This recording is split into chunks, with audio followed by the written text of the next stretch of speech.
వాళ్ళ మతం ఏం చెప్తుందంటే మన మతం అభివృద్ధి కావాలి కాబట్టి ప్రతి ఒక్కరు 15 నుంచి 20 మంది పిల్లలను కనండి, పందులు కుక్కలు కన్నట్లు కనాలి అని అంటున్నారు. ఏమంటున్నావు? వాళ్ళ మతం ఏం చెబుతుందంటే మన మతం అభివృద్ధి కావాలి కాబట్టి ప్రతి ఒక్కడు 15 నుంచి 20 మంది పిల్లల్ని కనాలి, పందులు కుక్కలు కన్నట్లు కనాలని అంటున్నాడు. పోరంబోకులాగా దేశాల మీద పడి తిరిగినంత మాత్రాన అన్నీ తెలిసినట్లు కాదు. ఏదైనా విషయం మీద మాట్లాడేటప్పుడు సరైన అవగాహనతో మాట్లాడడం నేర్చుకో. ఇండియాలో ముస్లింలు హిందువుల కంటే ఎక్కువ పిల్లల్ని కంటున్నారా? ముస్లింల జనాభా రాకెట్ స్పీడ్తో పెరుగుతుందా? చాలా మంది ఇదే అంటున్నారు. కానీ అసలు నిజం ఏమిటంటే ఇస్లాంలో పిల్లల్ని కనడం కంటే వారిని మంచి పద్ధతిలో పెంచడానికే ఎక్కువ ప్రాధాన్యత ఉంది. పిల్లల్ని కని వారికి సంస్కారం నేర్పించకుండా గాలికి వదిలేసే తల్లిదండ్రులు పరలోకంలో ఘోరంగా నష్టపోతారని ఇస్లాం అంటుంది. వాస్తవానికి ముస్లింలు ఇప్పుడు ఎవరు కూడా ఎక్కువ మంది పిల్లల్ని కనడం లేదు. ప్రభుత్వ లెక్కల ప్రకారం ముస్లింల ఫెర్టిలిటీ రేట్ 2.3కి పడిపోయింది. ఇది రీప్లేస్మెంట్ లెవెల్కి దాదాపు సమానం. అంటే దాదాపు ముస్లింలు అందరూ ఇప్పుడు ఇద్దరినే కంటున్నారు. అంతేకాదు భారతదేశ ఫెర్టిలిటీ రేట్ కూడా ఇప్పుడు రీప్లేస్మెంట్ లెవెల్కి పడిపోయింది. రీప్లేస్మెంట్ లెవెల్ అంటే ఒక దేశం యొక్క జనాభా తగ్గకుండా లేదా పెరగకుండా స్థిరంగా ఉండడానికి అవసరమైనటువంటి సంతానోత్పత్తి రేటు. ఇది జనాభా లెక్కలలో ఉపయోగించే ఒక ముఖ్యమైనటువంటి పదం. ఇది భవిష్యత్తులో ఇంకా తగ్గుతుంది. భారతదేశ జనాభా ఇకపై తగ్గడమే తప్ప పెరిగేది ఉండదు. అందుకే ఆంధ్రప్రదేశ్ గౌరవ ముఖ్యమంత్రి చంద్రబాబు నాయుడు లాంటి వారు కూడా ఎక్కువ మంది పిల్లలను కనమని చెబుతున్నారు. ప్రతి ఒక్క ఆడబిడ్డ ఇద్దరి కంటే ఎక్కువ పిల్లల్ని ఉత్పత్తి చేయాలి, అంటే కనాలి. ఇప్పుడు అంటున్నా నేను 3 కంటే పైనుంటే వాళ్లే నిజమైన దేశభక్తులు, ఈ సమాజాన్ని కాపాడే వ్యక్తులు కూడా అని చెప్పి ఇప్పుడు చెప్తున్నా. అలాంటి వాళ్ళకి గౌరవిద్దాం. దేశంలో మైనారిటీల జనాభా పెరుగుదలపై చాలా మంది చాలా రకాలుగా అంటున్నారు. ది న్యూ ఇండియా ఎక్స్ప్రెస్ మే 9, 2024 ప్రకారం పాపులేషన్ ఫౌండేషన్ ఆఫ్ ఇండియా అనే ఎన్జిఓ సంస్థ ఒక ప్రకటన విడుదల చేసింది. అందులో జనాభా పెరుగుదల రేట్లు మతంతో ముడిపడి లేదు మరియు అన్ని మత వర్గాలలో మొత్తం సంతానోత్పత్తి rate total fertility rate TFR తగ్గుతుంది. ఇందులో ముస్లింలో అత్యధిక తగ్గుదల నమోదైందని ఆ సంస్థ తెలిపింది. TFR అంటే టోటల్ ఫెర్టిలిటీ రేట్, మొత్తం సంతానోత్పత్తి రేటు. ఒక మహిళ తన జీవిత కాలంలో సగటున ఎంతమంది పిల్లలకు జన్మనిస్తుందో చెప్పే సంఖ్య ఇది. 2005 నుండి 2006 మరియు 2019 నుండి 2021 మధ్య కాలంలో టోటల్ ఫెర్టిలిటీ రేట్లో అత్యధిక తగ్గుదల ముస్లింలలో నమోదైంది, అంటే 1% పాయింట్. ఆ తర్వాత హిందువులలో 0.7% పాయింట్ నమోదైంది. ఇలా అన్ని మత వర్గాలలో సంతానోత్పత్తి రేట్లు ఒకే స్థాయికి చేరుకుంటున్నాయని సూచిస్తుంది. సెన్సెస్ గణాంకాల ప్రకారం గత 3 దశాబ్దాలుగా ముస్లింలలో దశాబ్దపు జనాభా పెరుగుదల రేటు తగ్గుతోంది. 1981 నుండి 1991లో 32.9% నుండి 2001 నుండి 2011లో 24.6% తగ్గింది. ఇదే కాలంలో హిందువులలో ఈ రేటు 22.7% నుండి 16.8% తగ్గింది. అంటే ముస్లింలలో తగ్గుదల మరింత ఎక్కువగా స్పష్టంగా కనిపిస్తుంది. సంతానోత్పత్తి రేట్లు మతంపై కాకుండా విద్య మరియు ఆదాయ స్థాయి వంటి అభివృద్ధి కారకాలతో దగ్గరి సంబంధం కలిగి ఉంటాయని population foundation of India PFI చెప్పింది. ఈ రేటు తగ్గడానికి మతం ప్రధాన కారణం కాదు. అభివృద్ధి, డెవలప్మెంట్ మరియు సదుపాయాలు, ఫెసిలిటీస్ కి ప్రధాన కారణాలు. Population foundation of India executive director Poonam Mutreja అన్నారు, ఫెర్టిలిటీ రేట్లు విద్య ఆదాయ స్థాయిలతో ముడిపడి ఉన్నాయి, మతంతో కాదు అని. విద్య, ఆరోగ్యం, సామాజిక ఆర్థిక అభివృద్ధి కలిగిన రాష్ట్రాలు, ఉదాహరణకు కేరళ మరియు తమిళనాడు వంటి రాష్ట్రాల్లో విద్య, ఎడ్యుకేషన్, ఆరోగ్య సంరక్షణ, హెల్త్ కేర్ మరియు ఆర్థిక అభివృద్ధి, సోషో ఎకనామిక్ డెవలప్మెంట్ మెరుగ్గా ఉన్నాయి. ఈ సదుపాయాలు మెరుగ్గా ఉండడం వలన ఆయా రాష్ట్రాల్లో ఏ మతానికి చెందిన వారైనా హిందువులు, ముస్లింలు, క్రైస్తవులు మొదలైన వారు సగటున తక్కువ మంది పిల్లల్ని కనడానికి మొగ్గు చూపిస్తున్నారు. అందుకే ఆ రాష్ట్రాలలో TFR తక్కువగా ఉంది.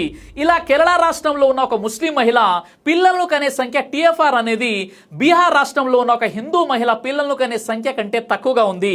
పాపులేషన్ ఫౌండేషన్ ఆఫ్ ఇండియా ఏమంటుందంటే జనాభా పెరుగుదలను సరిగా నియంత్రించాలంటే ప్రభుత్వం ముఖ్యంగా 3 విషయాలపై ఎక్కువ ఖర్చు చేసి దృష్టి పెట్టాల్సిన అవసరం ఉందని చెప్తున్నారు.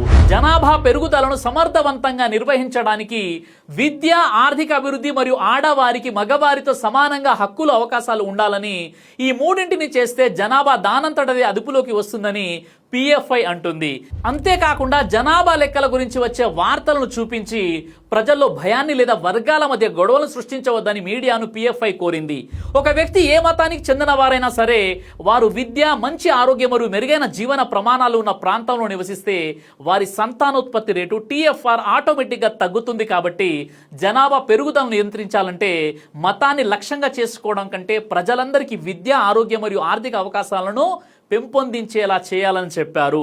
కాబట్టి ఇక్కడ మనకు కావాల్సింది ఎడ్యుకేషన్ మరియు అవేర్నెస్ తప్ప మత కోణంలో ఆలోచించడం కాదు. ఎందుకంటే గత 2 దశాబ్దాలు వెనక్కి వెళ్ళినట్లయితే మన పూర్వీకులు ఎవరైతే ఉన్నారో వారు హిందువులైనా, ముస్లింలైనా, ఇతర మతస్థులైనా ఎక్కువ మంది పిల్లల్ని కనేవారు. రాను రాను రోజులు మారిపోయాయి, వారి ఆలోచనలు కూడా మారిపోయాయి.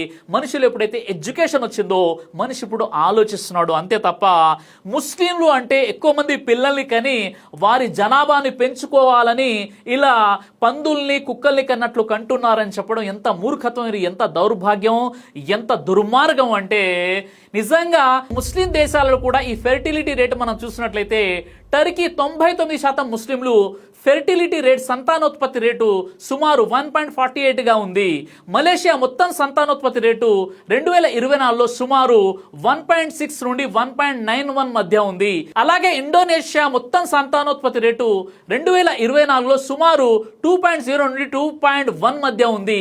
సౌదీ అరేబియా మొత్తం సంతానోత్పత్తి రేటు 2024లో సుమారు 1.87గా ఉంది. ఎలాగైనా పిల్లల్ని పుట్టించి మా జనాభాను మేము పెంచుకుంటూ పోవాలి అనే ఆలోచన ఉన్నట్లయితే మరి ఇక్కడ ఉన్నటువంటి ముస్లింలలో ఫెర్టిలిటీ రేట్ ఇలా ఎందుకు ఉంది?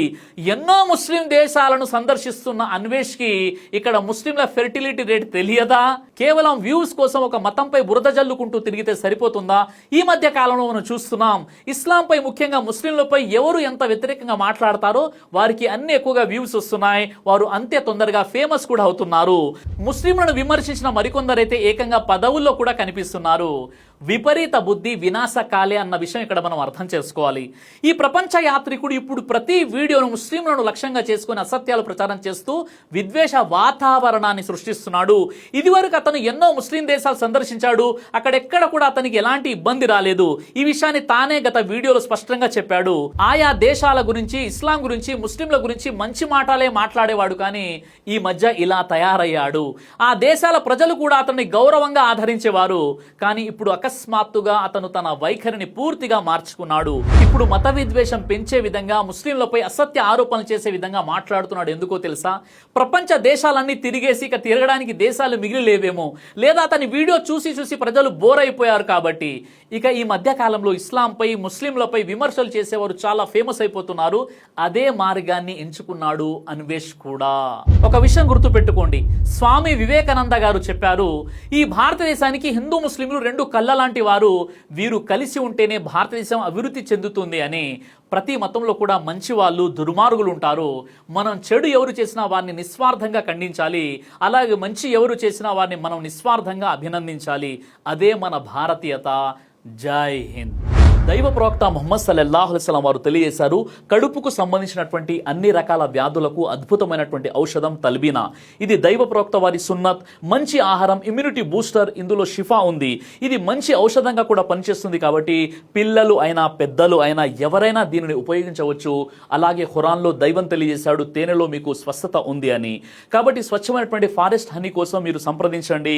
అలాగే పురుషుల కోసం ప్రత్యేకంగా తయారు చేయబడినటువంటి షాహీ హల్వా, ఇది లైంగిక సమస్యలను దూరం చేసి శృంగార సామర్థ్యాన్ని పెంచుతుంది.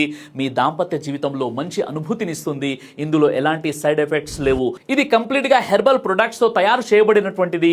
కాబట్టి స్క్రీన్ పై కనిపిస్తున్నటువంటి ఈ నెంబర్స్ కి కాల్ చేసి మీరు ఇప్పుడే ఈ ప్రొడక్ట్స్ ని ఆర్డర్ చేసుకోవచ్చు. కొరియర్ ఫెసిలిటీ కూడా ఉంది. ఆలస్యం ఎందుకు, వెంటనే ఆర్డర్ చేయండి.